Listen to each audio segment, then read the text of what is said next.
I would rather answer some questions than talk too much more. You've got some take-home information on the principles of a carbon tax. If you read this letter, I drafted it, it's being used nationally. You want to get involved, write a good letter, and somebody says, hey, I like that, this is now our national letter, which we use and have businesses sign and send to Congress. And it's got the principles of the carbon tax. I told you why I'm here. Yeah, go ahead. Well, I understand you're lobbying Congress people, but how about businesses? Businesses are an important part of this because a lot of them are more conservative. And to use a simple example, I had experience at the state level. So I retired in the same week, I think I retired. Jim Haney, who was the president of Wisconsin Manufacturers and Commerce, retired. And we had been on opposite sides of every issue when I was back in a political life. What do you know me from when I was a kid? And I said, Jim, I want to talk to you about this stuff.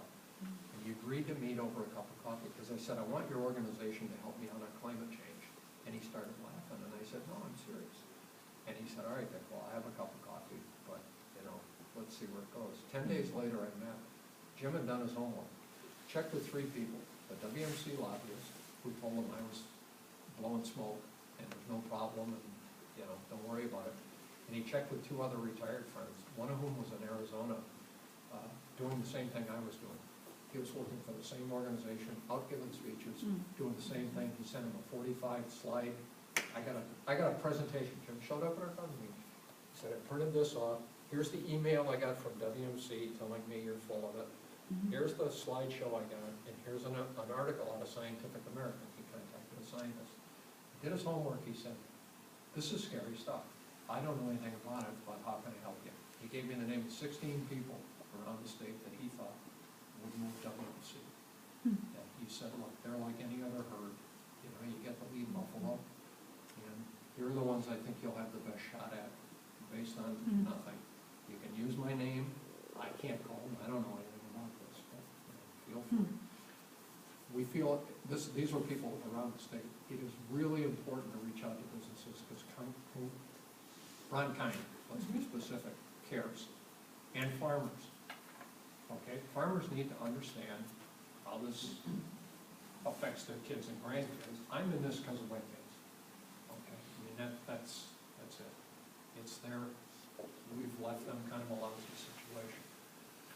So for me, it's pretty clear. Financially, I'm all done. You know, this is going to affect me financially one way or another. But there are people that, you know, may look at this from a financial angle, and I try to tell them. You know, it's not about, if you think that the economy is a subset of the environment, you know, I'm sorry, if you think the environment is a subset of the economy, somebody said, try counting your money while holding your breath. You can't do it. There are some things that have precedence, and we have to solve them. I could maybe understand how you could get people in on, you know, this bill because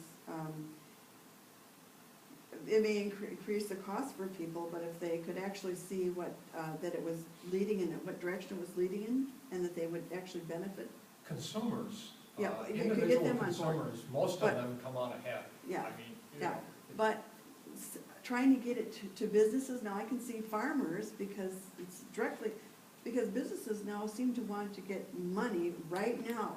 They don't care about, you know, they don't care if their product lasts, they don't care whatever, they gotta get their money now because now is what's important, not next week or next month or next year. So, I mean, how do you get business to look at the future and see how this is going to benefit them, because that's how, and I can see farmers, but I don't know how to say that this is gonna benefit you. Well, most of them have kids, I've found, and that's where I start the conversation. I'm a lot more low-key one-on-one than I think I was going through this. Okay? It's a lot more relaxed conversation like this. And I tell them, I need your help to solve this problem. And some people are going to pay more. But you know, this is really what we have to do. And the response from business people has been quite good. They are not uniformly opposed to this. For example, to use an example, you know, how many of you know Brian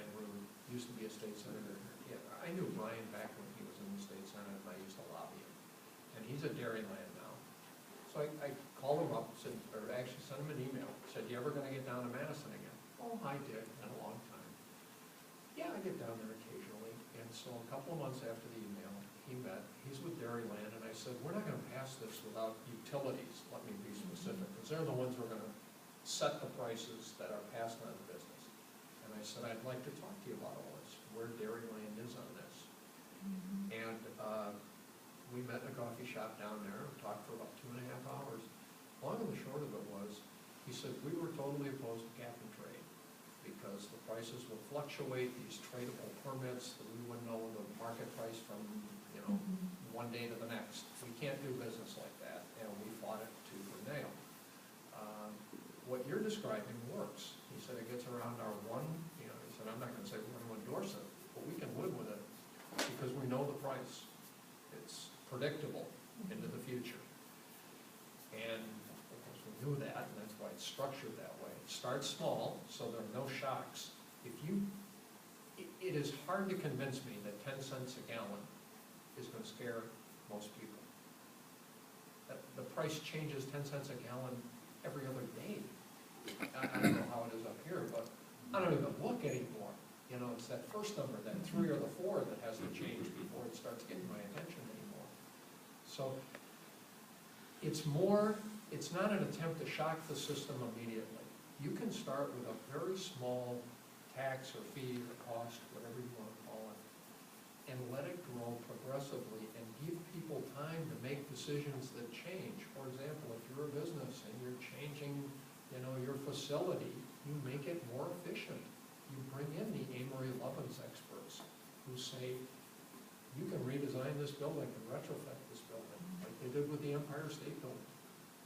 They've saved a ton of money by, the Empire State Building is now cheaper to run than it's ever been. It's a great example of how you can take a huge building or a little building and make it more efficient. They're saving, it will pay for itself, the retrofit project in 20 years. It's